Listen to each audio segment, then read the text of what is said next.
Kasuway mo nga kung magkugi ka sa imuhang trabaho, may mga tao nga murag ma-threaten nimo. Dili tanan malipay sa imuhang pag-asenso. So kung diha sa imuhang workstation, makita nila nga kanang kamao ka, nakaabilidad, kasaligan ka. Una na soban sip-sip ka ditso.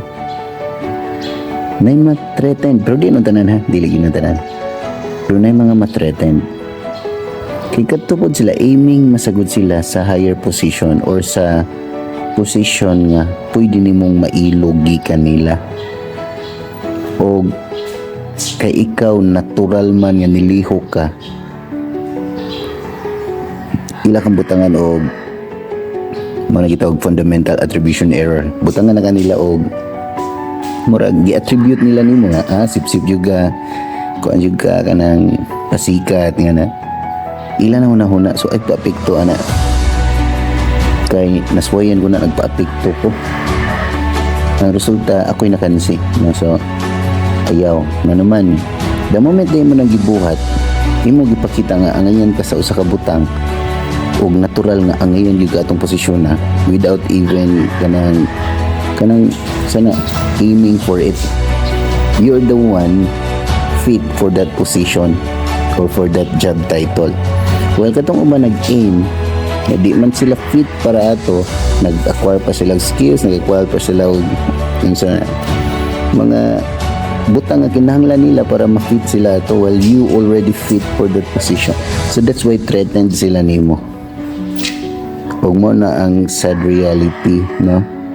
Kay usually kana sila nag-una nimo. Okay, dugay na sila. Makasabot sabi ako nila, una na sila nimo sa service, naguna sila nimo sa imuhang trabaho. Nya sila wa pa sila ka move, wa pa sila kasaka, na stagnant sila.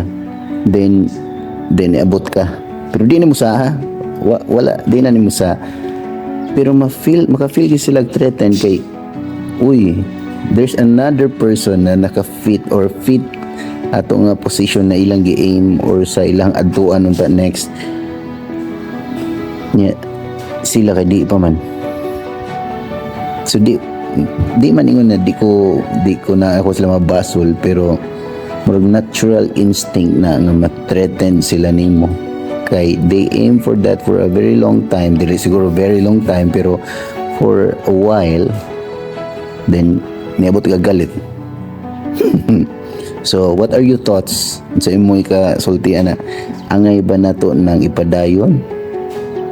Mapugnan ba sa gidna nato?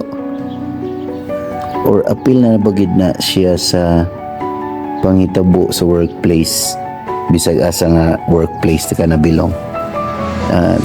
Give me your thoughts.